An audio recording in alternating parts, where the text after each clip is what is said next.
ഇത് ചെയ്യാൻ പാടില്ല. ഇത് തെറ്റാണ്.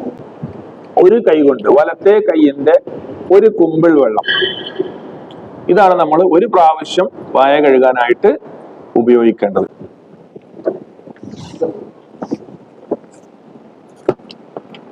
അങ്ങനെ 3 തവണ വായൽ വെള്ളം നമ്മൾ കൊപ്പളിക്കുന്നു. വായൽ വെള്ളം കൊപ്പളിക്കൽ കഴിഞ്ഞാൽ പിന്നെന്താണ്? മൂക്കിൽ വെള്ളം കയറ്റി ചീറ്റുക എന്ന് പറയും. അതിനായിട്ടും പ്രത്യേകം ശ്രദ്ധിക്കേണ്ടത്, ഒരു കൈക്കുമ്പിൾ വെള്ളം, വലത്തെ കൈയിന്റെ കുമ്പിളിൽ വെള്ളം എടുത്ത് മൂക്കിലേക്ക്,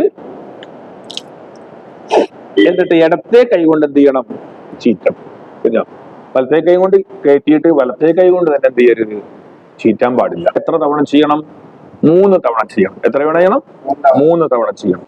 ചിലര് ചെയ്യാറുള്ളൊരു മിസ്റ്റേക്ക്, അല്ലെങ്കിൽ അറിയാതെ ചെയ്തു പോവാണ്. ഈ 2 കൈ കൊണ്ട് വെള്ളം എടുക്കും, എന്നിട്ട് വായിലിക്കും മൂക്കിലിക്കും പാടെ എന്ത് ചെയ്യും? അല്ലെ, ഒറ്റ കുമ്പിളിലാണ് എടുക്കല. ഇങ്ങനെ ഇത് ചെയ്യാൻ പാടില്ല. ഇത് തെറ്റാണ്. മനസ്സിലായോ? അപ്പോ വായക്ക് വേണ്ടി ഓരോ പ്രാവശ്യം കഴിയുമ്പോഴും ഓരോ കുമ്പിള് വെള്ളം എടുക്കുക. മൂക്കിന് വേണ്ടിയിട്ട് സെപ്പറേറ്റ് ആയിട്ട് എന്ത് ചെയ്യണം? 3 കൈക്കുമ്പിളിൽ വെള്ളം എടുത്ത് ഇടത്തെ കൈ കൊണ്ട് ചീറ്റിക്കളയാണ് വേണ്ടത്.